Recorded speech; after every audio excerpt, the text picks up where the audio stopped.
Bonjour, je vous présente ici un de mes petits aquariums où je place les boutures de coraux pour les faire grandir et où j'y ai mis aussi mes reproducteurs de Pterapogon coderni. L'aquarium est tout en longueur, il fait 70 cm de long, 30 de large sur 30 de haut. Il n'y a pas besoin de plus pour bouturer les coraux, enfin pour faire évoluer les boutures de coraux, ainsi que les gorgones. L'éclairage est un éclairage d'environ 12 heures par jour. Ça paraît beaucoup, mais ça ne pose aucun problème, je n'ai pas d'algues. Et l'eau est à entre 26 et 28. Et ainsi, les coraux et les gorgones poussent vraiment très bien. Les coraux mous sont les plus faciles à bouturer, donc je ne cherche pas la complication, je fais dans les coraux mous et les gorgones. Donc visible, il y a des ossanthus, il faut faire très attention, donc les ossanthus c'est des genres de petites marguerites comme ça, hein. Il y a une triclée de couleurs.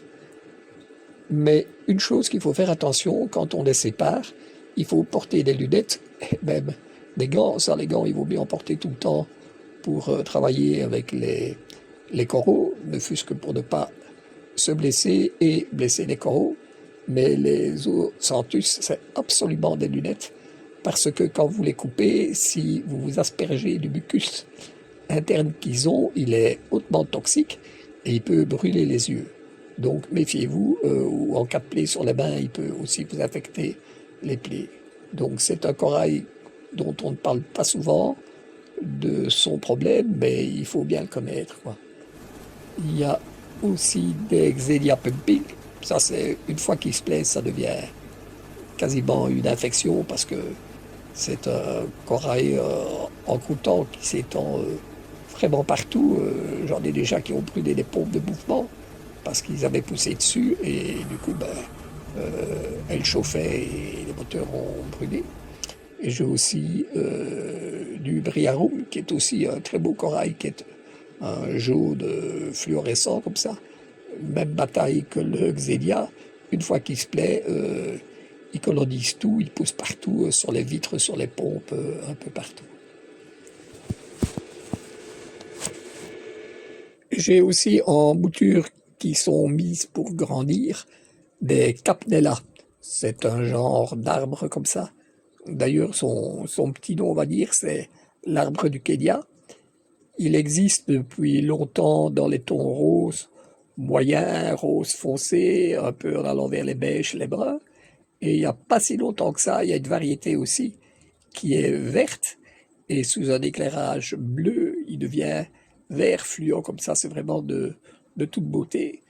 Et je termine avec les gorgones symbiotiques qui sont aussi très faciles à bouturer, comme elles ressemblent vraiment à de petits arbres. Donc vous coupez une branche, on la fixe avec une colle époxy pour aquarium marin sur un petit caillou.